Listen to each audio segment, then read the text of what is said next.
Chairman मंगोपी town हाजी नवाज लिब्रोई ने mayor Karachi Murtaza Wahab से इनके दफ्तर में मुलाकात की, जिसमें तरक्याती मनसूबों, बलदियाती अमूर और अवामी सहूलियात से मुतल्लिक़ मामलात पर तफसीली गुफ्तगू हुई।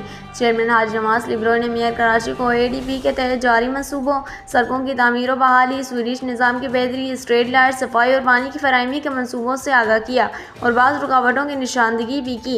उन्होंने कहा कि अवामी खिदमत हुकूमत सिंध और चेयरमैन बिलावल भुट्टो ज़रदारी के विज़न के मुताबिक जारी है। मेयर कराची मुर्तज़ा वहाब ने चेयरमैन हाजी नवाज लिब्रोई की कारकर्दगी को सराहते हुए कहा कि वो एक फ़ाल और अवाम दोस्त नुमाइंदे हैं। उन्होंने हिदायत की कि तमाम तरक्याती काम शफाफ और तेज़ रफ्तार अंदाज में मुकम्मल किए जाएँ और वाटर बोर्ड दीगर इदारे मंगोपी टाउन इंतज़ामिया के साथ करीबी रब्ता रखें। चेयरमैन हाजी नवाज लिब्रोई ने कहा कि पेवर ब्लॉक स्कीम, नाला सफाई, स्ट्रीट लाइट्स और वाटर सप्लाई जैसे मनसूबे तरजीही बुनियादों पर जारी हैं। मेयर कराची ने यकीन दिलाया कि वो खुद इन मनसूबों की निगरानी करेंगे। मुलाकात का अख्ताम बाहिम एतमाद और अवामी खिदमत के अज़्म के साथ हुआ।